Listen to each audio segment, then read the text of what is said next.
Ladies and gentlemen, this is The Witch Show, from what I think seriously to you. WITS, The Witch Show. Cool story, bro.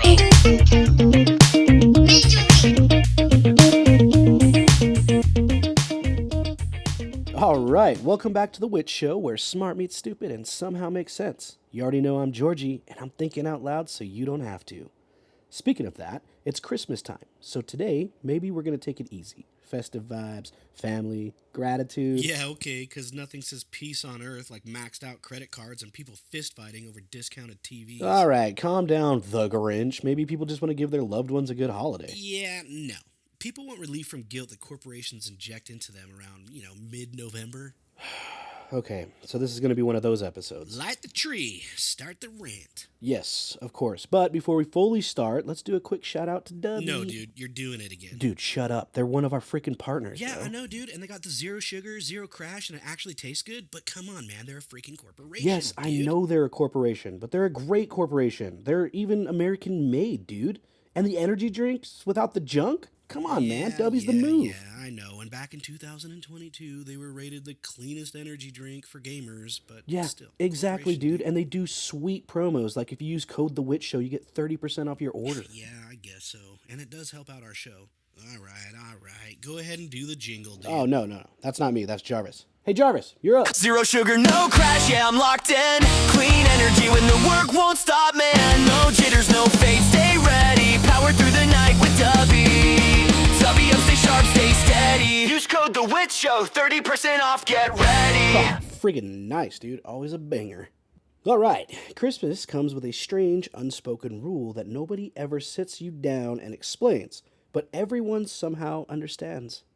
If you don't buy enough, you didn't try hard enough. No one says that out loud. No one writes it in a card, but it hangs in the background of the entire season, quietly judging you. It shows up in the way people ask what you got someone, in the weight of a receipt that somehow feels heavier than the gifts themselves, and in that lingering thought that keeps popping up no matter what you buy. Is this enough? The question alone is where the pressure really starts. People don't just feel pressure to be happy during Christmas, they feel pressure to perform happiness.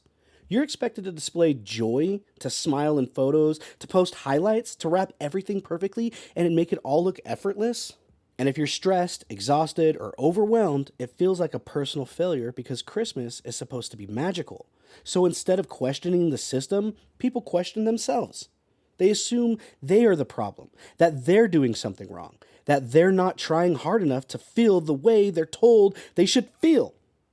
Come on, man. Christmas sucks. Let's be honest with each other. It sucks, and it sucks because of consumerism. People telling you that you don't love them because you didn't buy them enough.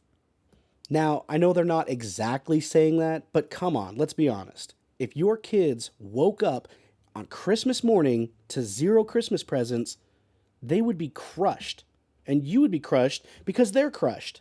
And the worst part about it is they would feel like they did something wrong because the consumerism that's taking over everything. You're told that you need to buy something for somebody because, well, if you don't, well, then do you really love them? Do you?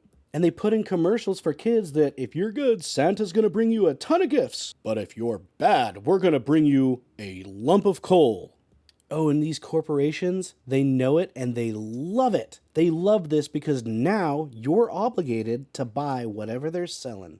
And then, of course, they sprinkle a little snow on it and they tie a bow on it for you and they spice it up so that you come and get it. Because if you don't, well, you're kind of a jerk. I mean, think about it. Even your own parents have that one story where they wanted something so badly for Christmas and then they never got it. And they remember it for the rest of their lives. Or it was something that they absolutely wanted, and it was the best Christmas they ever had. Consumerism at its finest. Toy with people's emotions, because if you break a heart, you're a horrible person. And you can easily do that by not giving them that one gift on Christmas morning. So there it is, the deeply embedded pressure to prove love through spending. Not through time, not through attention, not through presents, but through receipts. Somewhere along the way, we accepted the idea of the size of the gift reflects the size of the love behind it. That price equals effort and cost equals care. Once that idea takes root, it becomes almost impossible to ignore. On top of that, there's an invisible standard everyone is trying to keep up with. A bar that somehow gets higher every single year without anyone agreeing to move it. Last year's gifts, they're not enough anymore. Last year's decorations feel outdated. Last year's tradition needs to be upgraded. And no one can even explain why. They just do it. Like, come on, people, let's stop raising the bar. Seriously, let's focus on more important stuff like family time and making that freaking ham with your kid. We all know that you only see your family members once a year. Is this a silent, I'm sorry for not spending time with you throughout the entire year, so I just come and get this present and buy it for you and make you feel better? It's like my apology for not being around all year. I mean, seriously, think about it. The pressure doesn't come from your kids. Kids don't want receipts. They want attention. They want you there. It doesn't come from your parents either, most of whom would tell you not to stress, even though they once felt the same pressure themselves. No. The pressure comes from the marketing departments that learned something terrifying about human psychology. How to attach guilt to a price tag, how to make love feel conditional, and how to make hesitation feel like failure. They don't have to say, buy this or you're a bad parent. They just show you a perfect moment you're afraid to miss, and suddenly you're not buying an object anymore. You're buying relief from shame. That's why Christmas trees feel so personal and why the system works so well. It convinces you that the pressure is your fault. But the millions of people feel the same way at the same time every single year. That's not personal failure. That's conditioning. And once you see it, you cannot unsee it. Once you step back and look at the pattern, it becomes obvious that this isn't chaos or coincidence. It's structure. Every year, Christmas starts early. Black Friday isn't even a day anymore. It's a season. I mean, seriously, I remember when you had to flip through the frickin' newspaper to find the deals, and people would fight over them. Now it's like a week-long thing. We even got frickin' Cyber Monday. Sales creep in October, then November, then somehow you're seeing the holiday ads before Halloween is even over. That doesn't happen by accident. That happens because someone ran the numbers and realized that the earlier the pressure starts, the harder it is to escape once you're inside it. I mean, even my own wife busts my balls for not getting Christmas presents halfway through the year. She'll seriously start buying Christmas presents in friggin' July. And guess what? She's not the only one. She actually learned this from other people. Also, I'm not attacking you, babe. I love you, and you're amazing for literally everything that you do. But that brings us to urgency. Urgency is manufactured and it's not discovered. Limited time only. Lasts for weeks. Last chance. Appears again tomorrow. Almost sold out. Somehow never sells out. The language is always the same because it works. It creates anxiety, and anxiety shuts down logic. When people feel rushed, they don't ask whether they need something. They ask whether they can afford not to get it. And that small psychological shift is where the control sneaks in. What makes this especially disturbing is how predictable it all is. The same emotions hit at the same time every year. Stress in early December, panic in mid-December, registrations right before Christmas, then guilt in January. If millions of people experience the same financial and emotional consequences at the same point on the calendar every single year, that's not tradition. That's a system functioning exactly as it's intended. A system where people are encouraged to overspend, reassured while doing it, and then quietly blamed afterward for not budgeting better. And the most effective part of the system is that it never looks like force. No one is holding a gun to anyone's head. No one is being ordered to spend money. Instead, the pressure is wrapped in nostalgia, family imagery, and feel-good language. You're told it's about generosity while every mechanism surrounding it is about extraction. And the moment you start to feel overwhelmed, the system points the finger back at you, telling you that you didn't plan ahead. You didn't save enough. You didn't manage your money well enough. It's all your fault. But the truth is much simpler and much darker. This was never designed to be manageable. It was designed to be profitable. And that really sucks for people who have to pay bills in a freaking country that's already inflated anyway. Most of us these days can barely even survive on our paychecks alone. It takes more than one person to run a household these days. But somewhere along the way, we accepted a lie so quietly that most people don't even realize it's there anymore. The idea that debt is just a part of love. That if you really care, you'll find a way to make it work. You'll put it on the card, figure it out later, and deal with the consequences in January. That logic has become so normalized that people repeat it without hearing how insane it actually sounds. But it is insane when you look at the numbers. According to a recent holiday spending survey, about 79% of people who plan to spend on gifts or travel this season expect to use a credit card to do it. And more than half of those people don't plan to pay off the balance in full when the bill arrives. Roughly 17% say it will take more than 6 months to pay off that debt once the holidays are over. We tell ourselves that stress equals effort and exhaustion equals devotion, and that if Christmas doesn't leave you financially or emotionally drained, you somehow didn't go hard enough. There's this unspoken belief that if giving feels painful, it must mean that you're doing it right. But nearly half of the planned holiday spenders actually expect to go into debt this season, almost like it's just assumed to be part of the deal. Credit cards, buy now, pay later plans, and easy monthly payments didn't become popular because they help people. They became popular because they remove the moments of friction where someone might stop and reconsider. According to surveys tracking holiday spendings, many shoppers are still paying off debt from last year's holiday season. As many as 31% of people surveyed are carrying over balances from previous years, and roughly 10% of those are still paying off debts from multiple seasons. This stress-inducing financial habit isn't uniform across all age groups either. Younger adults, for example, are much more likely to expect debt from holiday spending, which only reinforces the cycle of spending, swiping, and regretting. What makes this lie especially dangerous is how personal it feels. When those bills come due, people don't blame the system, they blame themselves. They feel irresponsible, ashamed, or embarrassed, even though they were pushed into the same financial corner as millions of others.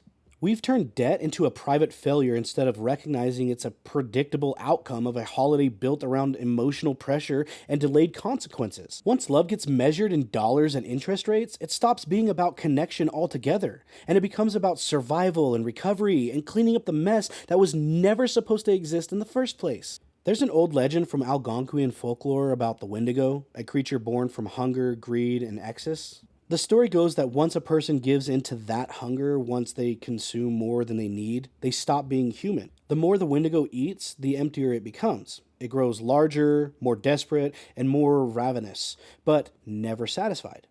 It is cursed to crave endlessly, no matter how much it takes. What makes the legend unsettling isn't the monster itself, it's how familiar the behavior feels. Because modern consumer psychology tells us something eerily similar. The act of buying does not create long-term satisfaction. Studies on consumer behavior consistently show that material purchases provide only a short-term spike of dopamine, followed by a rapid emotional drop-off. That's why the excitement of buying something new fades so quickly, and people are immediately pushed towards the next purchase. The system isn't broken, it's working exactly as they designed it. And retailers know this. Behavioral economists have shown that people are most vulnerable to impulsive spending when they are emotionally heightened, tired, stressed, and nostalgic, which just happens to describe most people during the holidays. Scarcity language, countdown timers, and last chance warnings activate the same parts of the brain associated with survival stress. Once that switch flips, rational thinking takes a back seat. You're no longer asking whether you need something, you're reacting to the fear of missing out, of not being enough, or of falling short. That's where the Wendigo metaphor stops being symbolic and starts feeling literal. Corporate consumerism behaves the same way the monster does. It grows by feeding on excess. It expands by encouraging overconsumption. And no matter how profitable a quarter is, it's never enough. There is always another sale, another push, another reason why this year needs to be bigger than last year. Like the Wendigo, it consumes endlessly while remaining fundamentally empty, incapable of stopping on its own. And it's disturbing because the hunger isn't framed as dangerous, it's framed as normal. Wanting more is celebrated. Excess is encouraged. Satisfaction is treated as laziness. And when people feel that emptiness after the spending is done, the system doesn't slow down. It accelerates. It offers the next purchase as the cure for the emptiness the last one created. That loop isn't accidental, and it isn't the beginning. It's a hunger that grows by convincing everyone else that they're the ones that are not full yet. God, talk about gaslighting. The test came back, people. You are the victim. Most people still think of Christmas shopping as a simple exchange. You give money, you get gifts, and a story. But that hasn't been true for a long time. In modern retail, you are not the customer. You are the data source. The real product being harvested during holiday seasons isn't toys or electronics, it's behavioral information. How long you hesitated, what you hover over, what time of the night you finally give in. And all of that gets logged, analyzed, and fed back into the system in real time. The holidays are the most valuable data collection window of the entire year. Spending spikes, emotions run higher, routine breakdowns, and people behave differently than they do the rest of the year. That makes the season a goldmine for behavioral analysts. Retailers track browsing patterns, purchase timing, abandoned carts, return behavior, and even how weather and personal stress impact buying decisions. This isn't speculation, it's openly discussed in marketing and analytic industries as peak consumer insight season. Christmas isn't about selling more, it's about learning how to sell you better next time. What makes this especially unsettling is how targeted the pressure becomes. Ads don't just follow you, they adapt to you. If you hesitate, the discount changes. If you wait, urgency increases. If you show signs of stress, indecision, then the messaging shifts from excitement to reassurance. You're not being marketed to as a person, you're being molded as a pattern. And during the holidays, that modeling gets sharper, more aggressive, and more accurate because your defenses are down and your emotions are exposed. And none of this feels intrusive because it's wrapped in convenience, personalized recommendations, helpful reminders, just for you deals, but convenience is camouflaged. Behind it is a system that knows when you're most likely to overspend, most likely to justify it, and least likely to stop and think. The creepiest part isn't that this exists, it's that it works best when you don't notice it at all. Christmas doesn't just distract people with lights and noises, it creates the perfect environment for observation. Loud enough that no one hears the machinery running, and bright enough that no one looks too closely at who's really watching. The holidays are loud by design. Bright lights, packed schedules, endless noise, constant movement. There's always somewhere to be, something to buy, something you're running late for, and when life gets that busy, awareness is the first thing to go. People stop noticing patterns, they stop trusting instinct, stop paying attention to the quiet moments where something feels off. Distraction becomes the background state.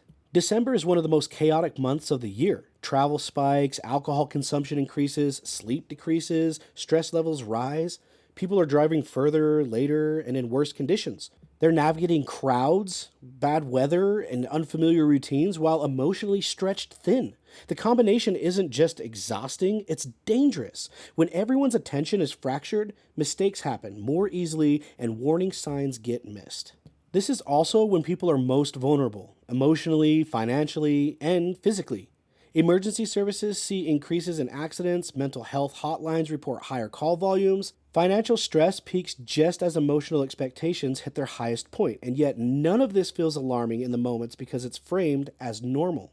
It's just holidays. Stress is expected, fatigue is brushed off, anxiety is laughed away as seasonal. And here's the unsettling part. Distraction doesn't just make people careless, it makes the system invisible.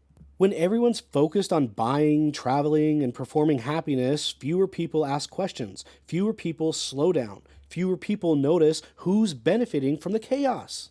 The lights don't just decorate the season, they drown out reflection. They keep people moving forward without ever stopping to ask whether any of this actually feels right. The creepiest thing about the holidays isn't cryptids in the woods or shadows at the edge of town. It's how easy it is for reality to blur when routine collapses and pressure takes over. When everything is louder than your intuition, you stop listening to it. And that's when things slip through the cracks, not because people are careless, but because they're overwhelmed. Christmas doesn't just demand attention, it consumes it. I'm not saying don't celebrate Christmas. I'm not saying don't give gifts or enjoy the season. What I'm saying is that somewhere along the way, we stopped separating meaning from money, and that confusion has cost people far more than they realize. The truth is Christmas didn't lose its meaning because people questioned it. It lost its meaning because massive corporations figured out how to monetize emotion and then convince everyone that the pressure they feel is normal. Love became leverage, tradition became obligation, and the moment you feel overwhelmed, the system tells you it's your fault for not budgeting better, not planning earlier, and not keeping up. It never admits that the weight you're carrying was intentionally placed there. So, if you take anything from this episode, let it be this. Your value is not measured in receipts, your love is not proven by debt, and your worth has never been tied to how much you spend. The most dangerous thing about the season isn't what people buy, it's how easily they stop questioning why they're buying it. Celebrate if you want, opt out if you need to, but don't confuse consumption with connection, because the moment you do, the system wins, and the moment you don't, it loses its grip. I hope you guys have a great holiday season. Merry Christmas or Happy Hanukkah, whatever you celebrate. I hope it's amazing, and I hope you get all the things that you want, especially that very, very important family time. But Georgie, I'm an orphan. No, that's okay. You're part of the Wits Show family, and I care about you, buddy. So go eat some food, get all fat and happy, and enjoy your holiday season. As always, until next time, this is the Wits Show, where smart meets stupid and somehow makes sense. My name's Georgie, and I'm thinking out loud so you don't have to. Ladies and gentlemen, this is the Witch Show from what I think seriously to you. WITS, The Witch Show. Cool story, bro.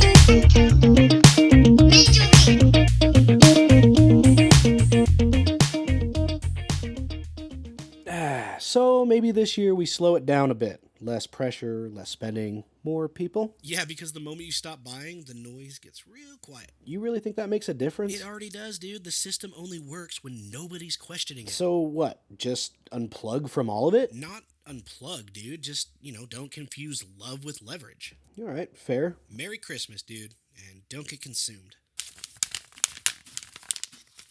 Wait, aren't we gonna do the song? Oh, yeah, sorry, dude. I was just wrapping up your gift. Oh, nice. What is it? It's this. Hey, Jarvis. Bright lights, fake smiles, plastic chair, credit card screaming end of year. Buy it now, don't ask why they sell you love with the price tag lie. Wrapped in bows, wrapped in debt, promises we already regret. They say it's joy, but it feels like doom. Smile for the camera, consume, consume. They say it's tradition, but it feels like a trap. Same story every year, and we keep coming back. Consume or be consumed, that's the rule they never say. Buy your worth, buy your love, then pay it off someday. Consume or be consumed, under red and green disguise. If you stop and question anything, you finally see the lie. Limited time, last chance deal. Fear tastes better when it feels real. They don't need chains, they don't need force. Just guilt and ads on a collision course. Dopamine hits, then it fades. Another hole that the system made. They sell the cure to the sickness too. Empty hearts, idle too. They call it magic, call it fate, but the hunger grows the more you take. Consume or be consumed, that's the rule they never say. Buy your worth, buy your love, and pay it off someday. Consume or be consumed, under red and green disguise. If you stop and question anything, you finally see the lie. Maybe love was never meant to hurt. Maybe death was never proof. Maybe peace was never something you could swipe and choose. Consume or be consumed, we were trained, not born this way. If we stop feeding the machine, it starts to fade. Consume or